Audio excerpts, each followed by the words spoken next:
Ini kitab 20 sifat hati yang keji dan terpuji. Muka surat 39, baris yang ke-8 daripada atas. Surat 39 baris ke-8 daripada atas. Qala al-muallifu rahimahullahu ta'ala wa nafa'ana bi'ulumihi amin. Yang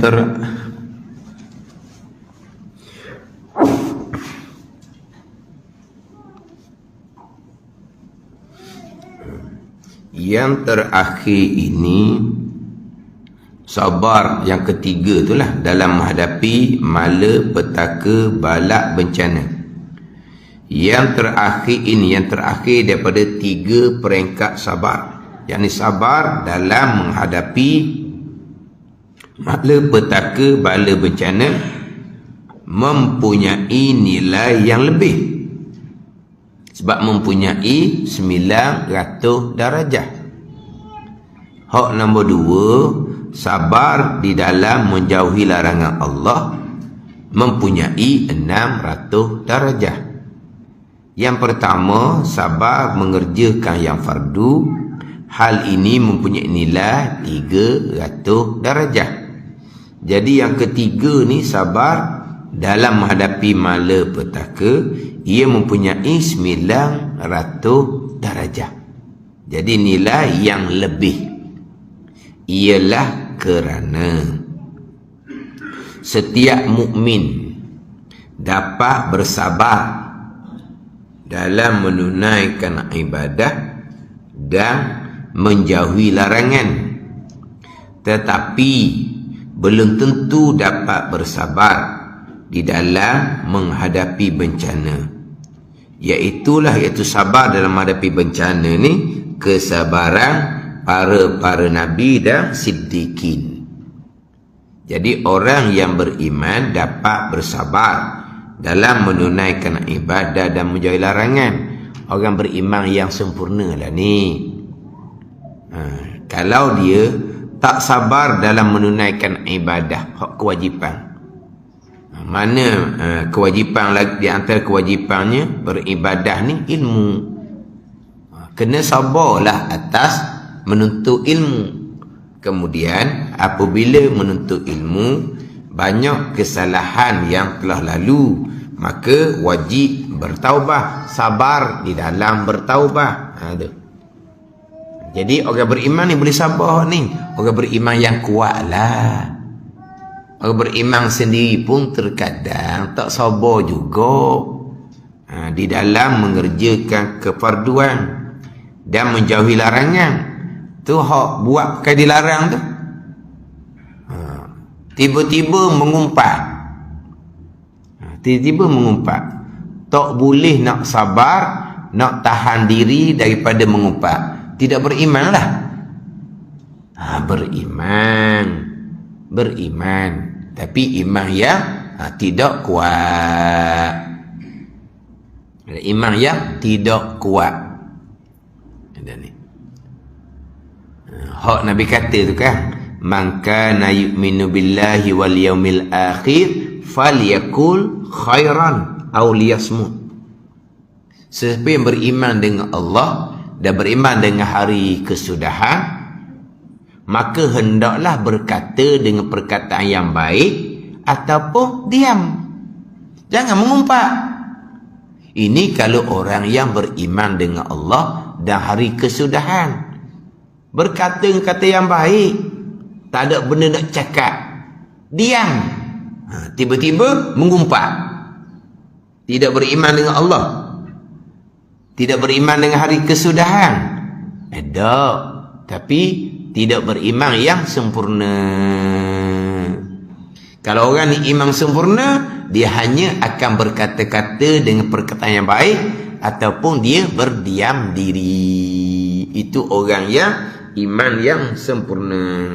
Dalam hadis itu Allah Ta'ala Allah Ta'ala kapuhkan, himpunkan antara beriman dengan Allah dan beriman dengan hari kesudahan.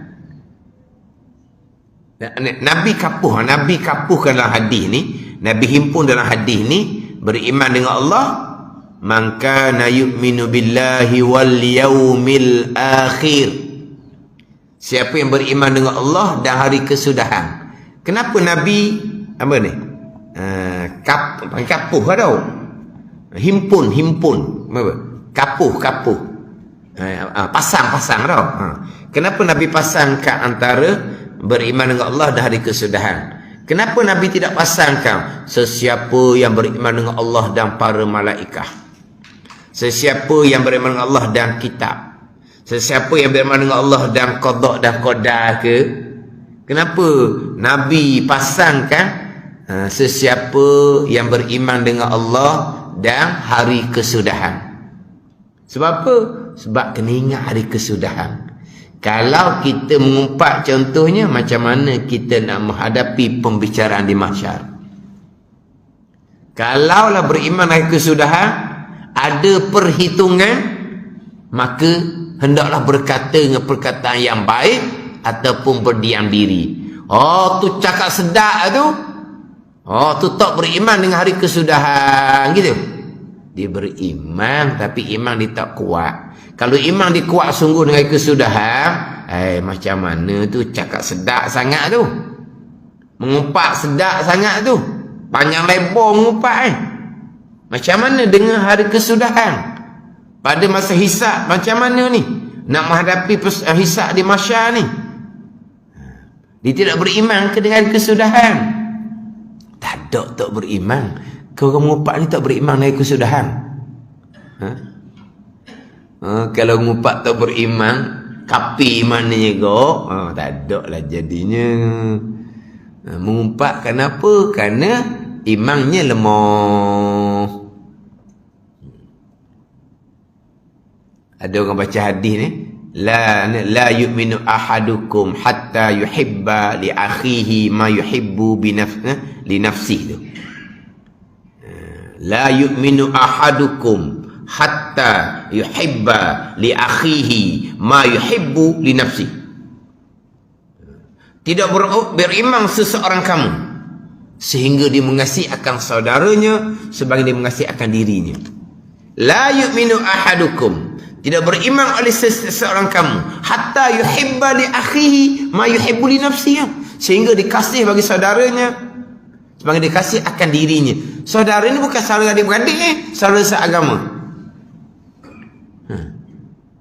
Siapa tangga tu ke kita kasih pada saudara kita, saudara seagama, seperti kasih pada diri sendiri? Saudara sedaging pun kita dah heran. Saudara sedaging pun dah herannya. Ni saudara seagama ni. Adik-beradik susah, ada peduli? Tak peduli. Kalau kasih pada diri seperti kasih kasih pada diri, dia akan tolonglah. Macam mana kalau diri dia susah? Sekarang ni tak, adik-beradik dia susah, pasti dia akan tolong. Sebab dia kasih adik-beradik dia, sebab dia kasih pada diri dia. Ini saudara sedaging pun tak kasihnya, tak beriman lah. Dah ceramah adik-beradik susah, tak tolong, tak ada iman, dia kata. Allah. Nabi kata kan, la yu'minu ahadukum, tidak beriman oleh seseorang kamu sehingga kasih akan saudara-saudara. Ni bukan adik-beradik ni, saudara seagama. Ni adik-beradik susah pun. Susah adik-beradik. Anak ramai. Ada kereta pun, kereta nampak jalan, nampak takut bawah. Orang kamu pandai ni. Pernah nak naik kereta nampak tak kau bawah? Tak pernah tu, tak pernah, susah lah. Oh tu bawa sedap naik kereta, nampak lubang kau bawah, nampak tak? Mana dia? Oh tu apa? Pengalaman istimewa tu. Oh ni pandai ni. Kereta berlubang lah, latar berlubang, nampak tak di kat bawah tu, nampak jalan. Susah adik-beradik, tapi tak tolong-tolong pun.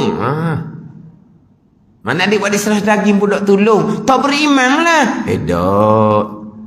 Tidak beriman dengan imanan kamila akan sebagai iman yang sempurna. Macam di sinilah orang beriman dia dapat sabar atas menunaikan ibadah. Orang beriman dia akan dapat sabar daripada menjauhi larangan. Tu banyak kewajipan ditinggalkan, tak beriman lah. Tak sabar tu, tak sabar. Tu buat pakai dilarang tu, tadilah mengumpat, tak sabar lah tu. Tak ada iman lah. Ada. Iman ada tu tetap dah, tapi iman yang tak kuat.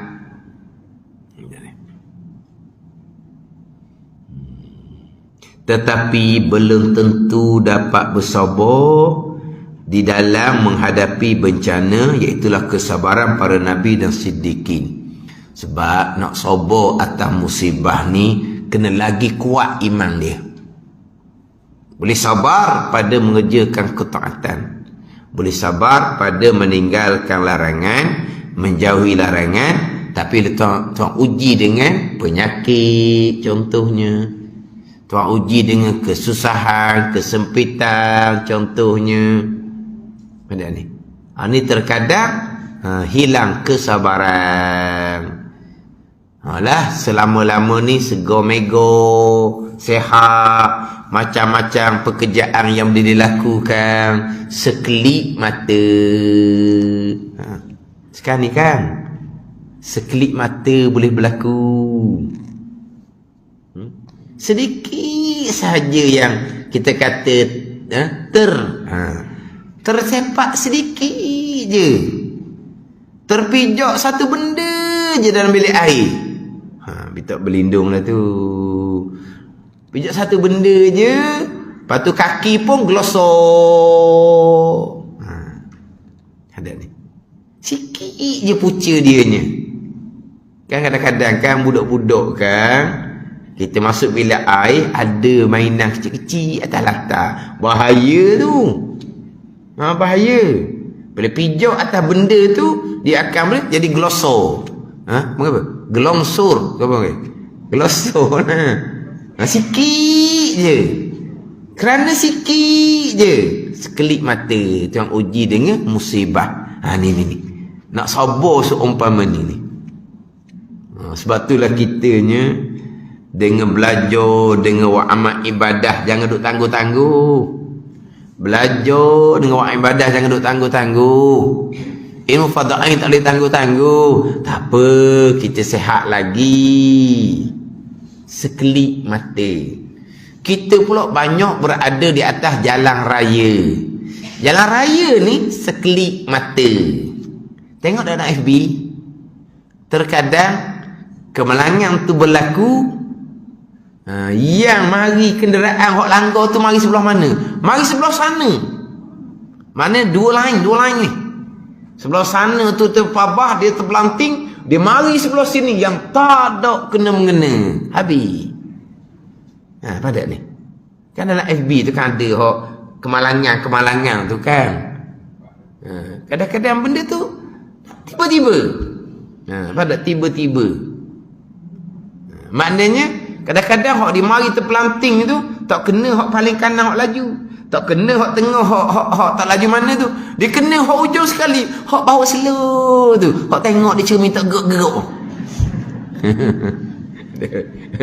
Ada orang kata dia tengok cermin tak bergerak ni, ketukar je ni.